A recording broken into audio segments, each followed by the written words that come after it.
Hey everyone, my name's Chant and welcome back to Planet Coaster. In today's episode, we're going to be taking a look at another castle I made that you have never seen before, especially if you watched my last video. You definitely didn't see it in the background. I decided that I wanted to make the Rose from Beauty and the Beast. Initially there was no castle. I wanted to make the glass cloche, I believe it's called a cloche, the glass dome that goes over the rose. As you can see, I already built it. It's in the background. I made it out of gems, and well, up close I liked it. Far away, the gems kind of break apart into their separate little forms, and it looks a little choppy. And I didn't like that. I wanted it more seamless than that. In the end, making the rose and putting the glass over it, it felt really incomplete. So what I did, and what you won't see, is that I tried to build a small little building around the glass dome. Unfortunately, it did not turn out looking very good, and that's why you're not going to see it. Trust me, it's for the best. Here we're starting to build the castle, and just like in Blackwood Castle, I'm using the temple pieces. Temple pieces, especially these, are great to make smaller size castles. Here, I'm just blocking out the castle. I am following an image I found on Google, but not to a T. So I am just kind of winging it this whole time.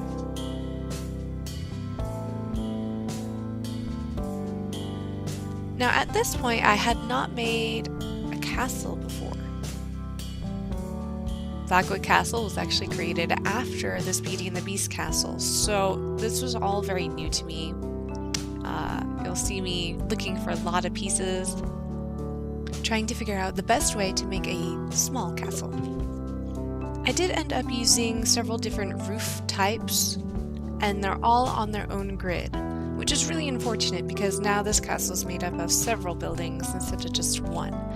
So if you're trying to move it around in your park, you're going to have to make sure and grab those roofs. As I stated before, this project started as a simple rose enclosed in a glass case. And by the end of it, the rose is still there, the glass is gone, and I have a very pretty castle. This is not the first time that I've had a project in mind that has turned out completely different. And oftentimes that's for the better. You know, you have a beautiful, wonderful idea. It doesn't really turn out, but from it, you were inspired to make something else, and it is wonderful. So never give up on a creation, because it might become something else, something better. Now you might find this amusing because if you watched Blackwood Castle, I rave about the temple pieces. And here I'm using the temple pieces. But I'm not sure if you noticed, the rose at the very beginning, which is the one I'm going to use in the end, is also made out of temple pieces. They're the ones found in the scenery section, and they are gold, colored red and green. So they have this beautiful shine to them, especially at night. Just as in Blackwood Castle, the windows are an extremely important part in making this a very convincing castle. I used, I think, most of the same windows I used in Blackwood Castle, the smallest castle ones. You'll see that I changed the colors. The castle is white with some green, brown, and gray trim, and the roof is quite vibrant red, which really complements the rose that sits right next to it. Originally, I wanted the rose in the building, visible from the outside through a window, a doorway, a balcony, something. But it wasn't enough of an impact in my mind. So I ended up just placing it here to the side, not as an afterthought, but as a complementing piece to the castle. As you've noticed before, I've added some falling rubble from the rose, the colorable kind, and it is supposed to mimic the falling petals.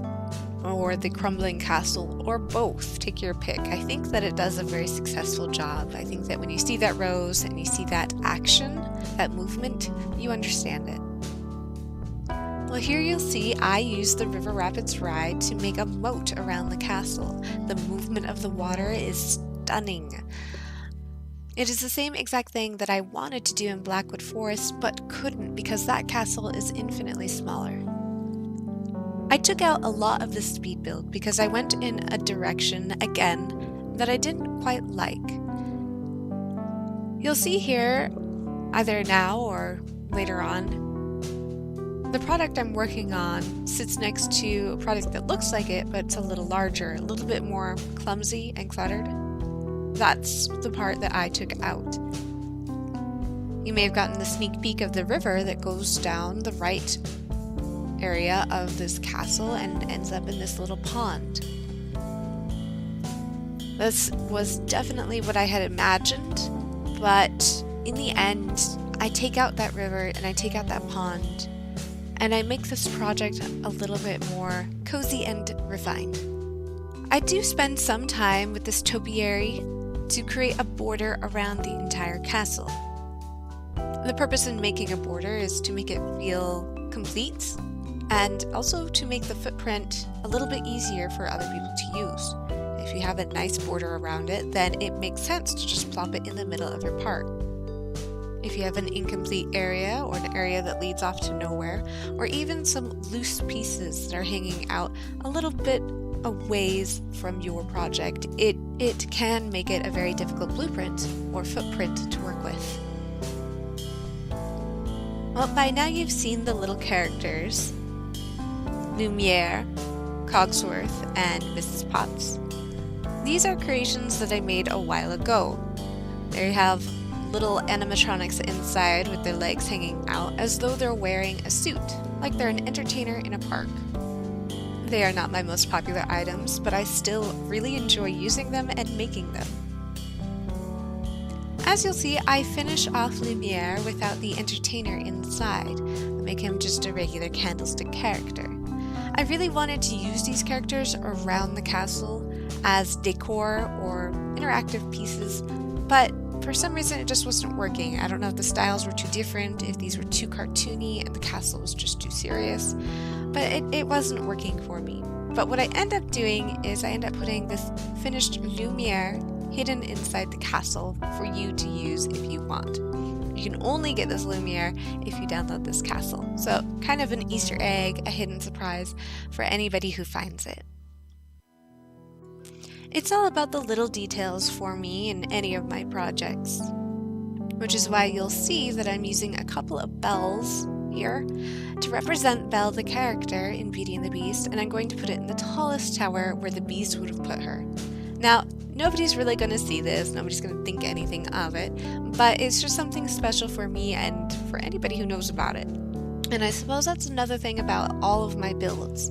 I don't build for anybody else, I build everything for myself, even the competition pieces for Channel 5 Gaming. Yes, I create those for a contest, but the content within it, the theme that I choose to go with, it's entirely to please me and to make me happy as I build a Planet Coaster. Now here I decided to build a balcony at the back of the castle. It's surrounded by tall trees, so you don't really see it unless you zoom your camera in there.